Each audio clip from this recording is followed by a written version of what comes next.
Hello, students. Uh, Let me tell you a story today. This is a favorite story of mine, and I tell this to all batches of students on their farewell day. So, this is the story of a boy on a beach.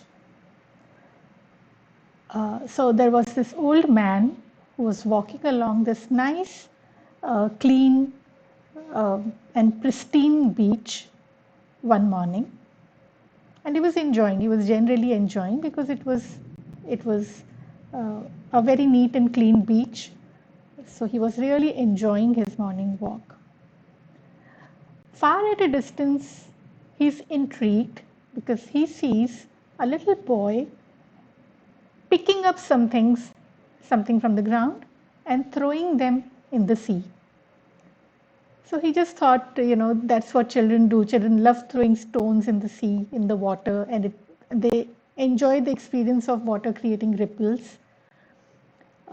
So he was very sure that's what the boy is doing, but he was still intrigued because so early in the morning, I mean, when normal children would be sleeping, this boy is on the beach and throwing some things very purposefully into the sea.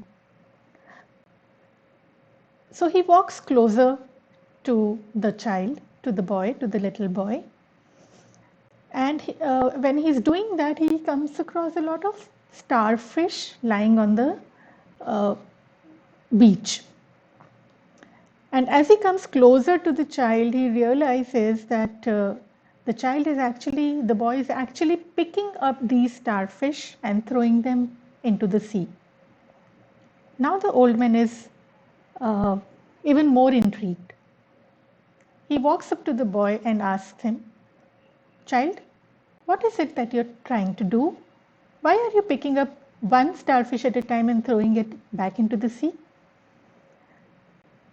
So the child says, "I'm throwing it back so that it can live in this. It will die if it is on the beach.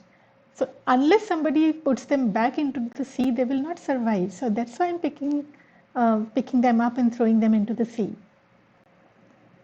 Okay, the old man is impressed, but he asks him, uh, "My dear boy, how many fish will you be able to save this way? 5, 10? How many? By that time, the others will die. By the time you reach to any bigger number, they will die. How will it matter? How will it matter? How will it, I mean, how many lives can you save? It does not, what you're doing does not make any difference." So the child again, he kept doing what he was doing. He picked up another starfish, threw it back into the sea, and said, "It made a difference to this one." So, my dear students, as a teacher, you may at times feel overwhelmed. You may feel, uh, how can I change the world? How can the world needs, there's so much to do in the world. How can I, one single soul, ever do everything um, and make the world a better place? It's impossible for one single person, one single life like me. I'm such a small and insignificant part of this whole universe. But that one life that you will change, you will make a lot of difference to that one life. And teachers have this immense capacity to make difference to the lives of their students. So I end here by saying, I read this somewhere and I thought it really summed up this story very beautifully, which is, I cannot do all the good that this world needs, but the world needs all the good that I can do. Have a good day.